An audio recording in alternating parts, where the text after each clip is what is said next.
Hi, welcome to Al-Muqaddimah. My name is Syawish. In 1953, in his book Muhammad at Mecca, William Montgomery Watt says that Islam was born in the full light of history. Now, in 1953, that was a largely uncontroversial statement, but since then it has been challenged. The earliest compiled biographical material for the Prophet's life dates at least 100 years after his death, and those 100 years have been rigorously questioned by scholars in the decades since 1953. There are all kinds of questions and hypotheses about him, ranging from basically disregarding the entire compendium of Islamic tradition to even questioning the very existence of Prophet Muhammad. Now, questioning his existence is a bit of an extreme position, and it's not one that's taken by many mainstream scholars. However, in this video, we will take a look at Prophet Muhammad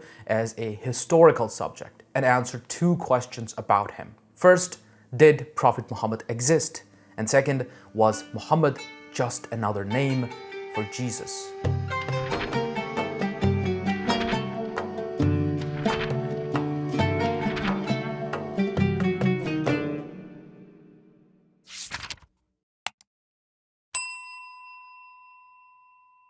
Before we begin, I'd like to tell everyone that my merchandise store is now up on almuqaddimah.com, where you can find really cool wall posters like the Timeline of Islamic History, which condenses 1400 plus years of Islamic history into a beautiful timeline. There are two versions of that chart, one with portraits of important figures and one without, so you can pick whichever one you prefer.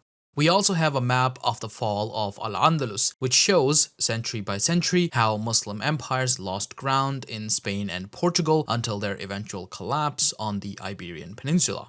So be sure to check it out. That's the best way to support Al-Muqaddimah and show off some love for Islamic history. Alternatively, if you want to support Al-Muqaddimah financially, you can join these awesome patrons over on patreon.com. The links to everything are in the description. Back to the video. This video is a part of my series called The Historical Muhammad, which takes a look at Prophet Muhammad as a historical subject. I have other videos about him as well, so be sure to check those out if you're interested in the topic and subscribe for more. Now, how do we know if a character actually existed? There are 4 questions to answer for determining the historicity of any given figure. First, contemporary written accounts. Has this person been mentioned in sources from around the time that they are supposed to have lived? Second, archaeological evidence. Do we have any physical remains from this person? Maybe inscriptions or coins or even a tomb, although tombs can be faked. In the modern era, we sometimes use DNA and other scientific methods to determine if a person's remains are actually authentic. Third, multiple independent sources. Is this person mentioned, even in passing, by multiple sources that are disconnected from each other? Fourth, consistency across accounts. Do we generally get the same sketch of this person from the various sources that mention them? Fifth can be the biases of the sources, but if we're just trying to establish a person's existence, the other 4 can work just as well by themselves. Let's apply this to a few historical figures and see how it works out. Let's take Odysseus, for example. The first mention of Odysseus comes around 8th century BCE, when he's supposed to have lived around the 13th century BCE, so that's some 500 years already after he's supposed to have lived. Then we don't have any archaeological evidence for him. There are no coins with his name on them, no pieces of pottery or anything physical from his time that can be connected to him. He's supposed to have lived on the island of Ithaca, and while remains have been found there, nothing there can be connected to Odysseus. Then we don't have multiple sources for him. He's mentioned by Homer, and all subsequent mentions of him come from the legend that Homer created. So they are all connected, and they do paint a consistent and roughly the same picture of the king. Hence, all historians believe him to be a legendary, if not mythological figure. meaning that maybe he's based on some real king or local chief. But we have no evidence to say that anything that he did or any of his attributes were found in the same person, or that he ever went to Troy, which, by the way, was a real place. At this point, he's likely entirely fictional. Let's consider King David from the Bible. We don't know when the parts of the Bible that mention King David were actually written, but it's likely from around the 7th century BCE. David is supposed to have lived around the 11th century BCE. However, when it comes to David, we do have a mention of him from outside the Bible. On this stele, called the Tel Dan stele, a king named Ahaziah is mentioned, who comes from the house of David. This stele is from around 870 to 750 BCE, so it's quite a bit after David is supposed to have lived, but at least it mentions David. When it comes to archaeological evidence, it doesn't support the kingdom that the Bible mentions. Around the time that David is supposed to have lived and ruled a great kingdom from his capital at Jerusalem, which likewise is supposed to have been a great city, Jerusalem was likely just a village, according to archaeological evidence. However, this stele doesn't tell us anything about who David was, just that a man named David was remembered as the ancestor of this king Ahaziah. So this leads historians to believe that David was likely a real person, perhaps a local chief, who founded the dynasty that eventually took his name. However, nothing else from the Bible about David can be confirmed, so he's likely a legendary figure. Let's take one final example, Moses. We have no contemporary sources for Moses, no archaeological evidence, and no independent sources. But here's the interesting wrinkle. The whole story that revolves around Moses, that of the exodus of the Jews from Egypt, isn't plausible either.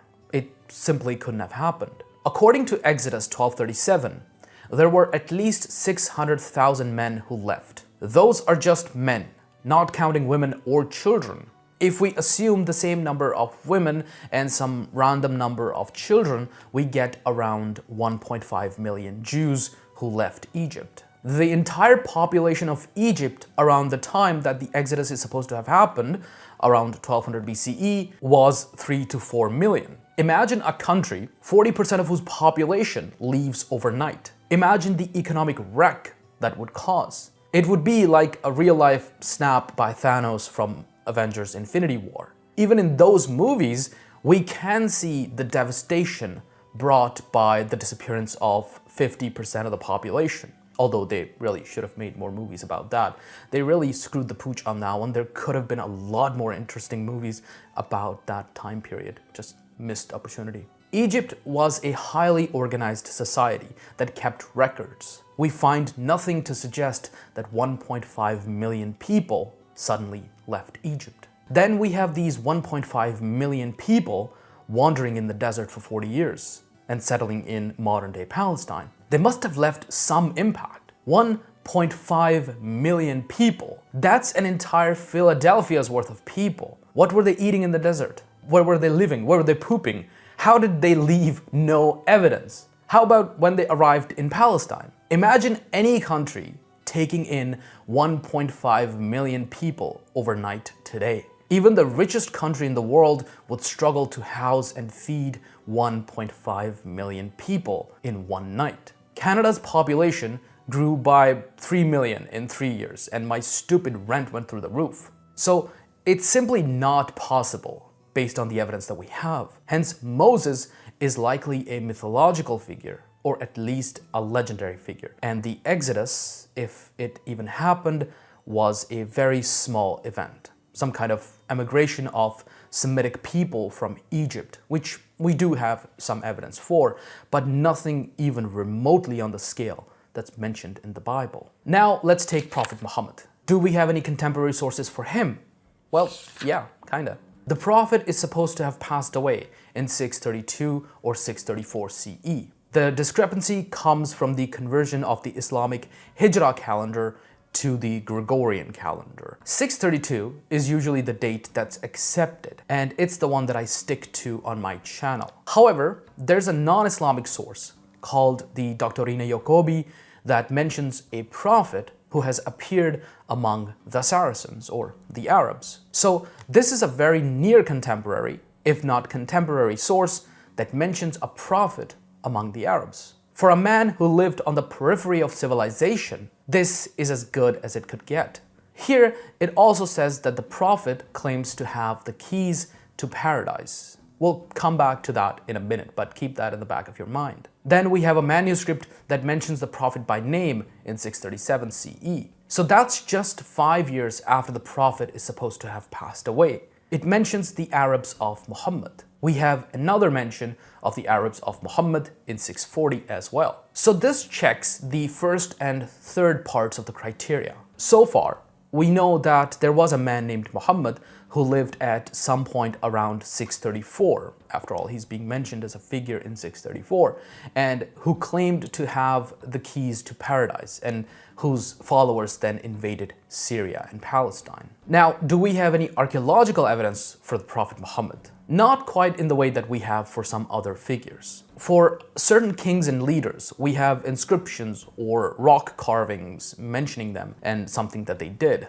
Like, some building could have a carving that goes, this building was built by XYZ in the year ABC, right?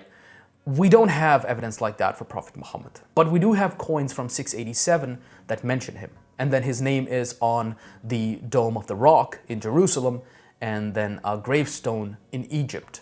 Both of these come around 692 CE. At this point, we get an explosion of the Prophet's name being written on all kinds of things. And we'll come back to that in a minute as well. There's stuff that's attributed to the Prophet for sure, like his letters to certain kings and emperors around the Mediterranean, like the Persian and Roman emperors, along with things that he used. A lot of these things are currently in Istanbul, but there's no real way to prove that they are authentic. As far as the Prophet's tomb goes, while I've never seen any credible hypothesis that it's not the Prophet's tomb, for now, let's dismiss it still, just for argument's sake. Finally, are the sources about Prophet Muhammad consistent?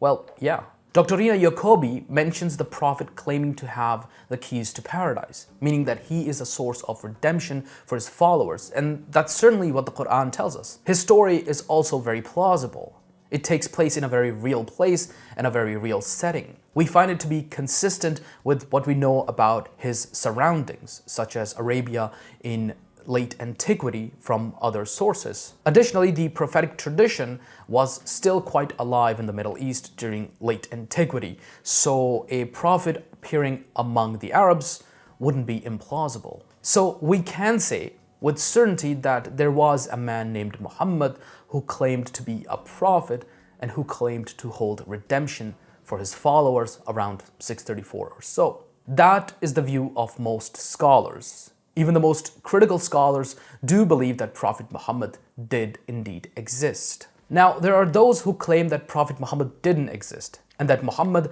was merely a title for Jesus. Muhammad means the praised one, and I guess Jesus can be called the praised one as well. But that's pretty much where it ends. Even then, the name Muhammad, if it was a title, would be accompanied by an article, the or al in Arabic, but that's not used in any of the earliest sources. Also, if it was indeed Jesus, where did the name Muhammad come from? The root of Muhammad in Arabic is ha mim dal, and certainly that's found within both Arabic and Hebrew as words relating to praise, and for sure Jesus was praised, but why did the Arabs pick up an obscure title for Jesus when there's many more common ones that could have been used? Why Muhammad? Especially given that the people who would become Muslim had direct contact with the Christians of Greater Syria. Arabs of Hijaz, the part of Arabia that Islam originated in, were going up to Syria to trade, and it just seems weird that they'd pick up Jesus but not his name. It doesn't really make much sense. Also, in 660 CE, we have a source called the Khuzestan Chronicle that clearly mentions the Prophet as being the leader of the sons of Ishmael. There was a very clear idea among Christians at the time that the Arabs were Ishmaelites. Jesus was not an Ishmaelite. Other sources of the time, including Christian ones, clearly mention that they are followers of Muhammad, whom some even consider to be still alive at the time, but that's not of concern to this video. I have a separate video about that. Then we have a source from 665 that mentions that Caliph Muawiyah chose to, quote, place his throne in Damascus and refused to go to the seat of Muhammad. We also have a source from 687 by one John Bar Pankaj, who mentions that Muhammad was the instructor whose tradition these Muslims followed. Clearly, the Christians didn't think that Muslims were just followers of Jesus. Some did believe them to be a heretical belief stemmed out of Christianity, but even they blamed Prophet Muhammad for distorting Christianity rather than blaming Muslims for distorting Jesus into Muhammad. For example, John of Damascus, in or around 743, writes that Prophet Muhammad devised his own heresy after having read the Old and New Testaments. The claim that's usually put forward is that Prophet Muhammad was made up by Umayyad Caliph Abdul Malik around 692 CE. So we should expect the mentions of the Prophet before that to look like Jesus, no? But they don't. There are no mentions of any kind of resurrection or anything that's usually found in Jesus' biography. They don't follow similar archetypes at all. Prophet Muhammad is very clearly a warrior prophet, as told to us by sources from 634 and 660. And Jesus is the farthest thing from a warrior. The similarity is literally just that the praised one can be a title for Jesus. In the same way, my name Syawish means the one with the black stallion, and if you own a black horse, then you're Syawish too, by that logic. So the date 692 has come up twice in this video, so let's talk about that. When the Prophet passed away in 632, we know that his followers invaded Greater Middle East, Syria, Palestine, Iraq, Iran, and Egypt. They conquered it and established an empire called the Caliphate. This empire's population was divided largely between Christians, who were previously Roman subjects, and Zoroastrians, who were previously Persian subjects. Now, both of these people groups were very adamant about their cultural, religious, and ethnic identities. So these Arab Muslims who ruled them, who were a small group of people following some new kind of religion and who were only a decade earlier naked nomads from the desert, weren't keen on trying to rub it in their faces that they were being ruled by them. So the Muslim Arabs stayed in garrison towns, away from the Christians and Zoroastrians. An example of how powerful and influential the Christians and Zoroastrians were still is that Caliph Muawiyah tried to issue his own coinage, but the coins were rejected by the Christians due to a lack of the figure of Jesus on them, and by the Zoroastrians because they didn't have the figures of their previous kings on them. Muslim Arabs also didn't develop any real infrastructure at the time and did no state building. Rather, they employed everything that the Romans and the Persians had used before them. So in this environment, we can see why we don't get a lot of public mentions of the Prophet Muhammad. Then in 692, a new caliph comes to the throne, Abdul Malik, who has just won a civil war and who wants to flaunt his muscle. And so he starts with all these public displays of imperial power and the religious tradition that's associated with it. He built the Dome of the Rock on the Temple Mount as a very clear symbol of Islam dominating Christianity and Judaism in Jerusalem, the holiest city to Christians and the Jews. He makes Arabic the state language as well and sort of begins crafting the Arab identity. So that's why we start seeing public mentions of the Prophet at this point in Islamic sources. Keep in mind again that plenty of non-Islamic sources from before 692 do mention the Prophet, as I have shown you before. Now, Abdul Malik's Islamization was a clear break from that of his predecessor, Muawiyah, who had, upon his coronation, visited Christian holy sites such as Mary's tomb and the Church of the Holy Sepulchre, and he had prayed there. To some, it seems to indicate that Muawiyah was Christian, and indeed that all early Muslims were actually Christian.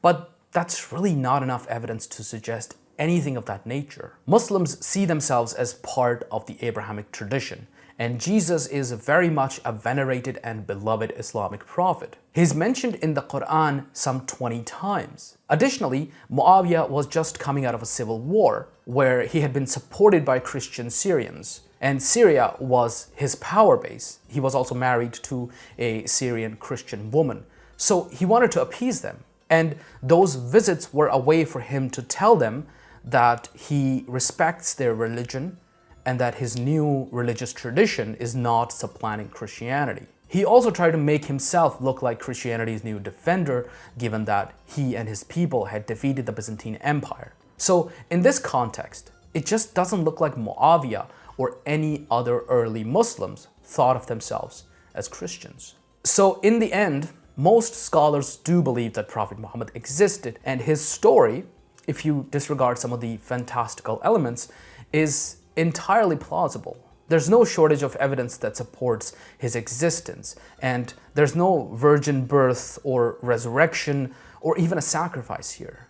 It's a pretty clear-cut story of a man who preaches monotheism and becomes a local lord, a first among equals of sorts. That's much easier to believe than that Jesus was distorted into a figure called Muhammad, or that he was invented out of thin air by a caliph 60 years after him. Of course, there's many other questions about the Prophet's life that have been and are being debated. Like I mentioned, this video is a part of a series called The Historical Muhammad, and in other videos, I talk about some of these questions and discuss the Prophet's biography from a historical perspective. So be sure to check that out.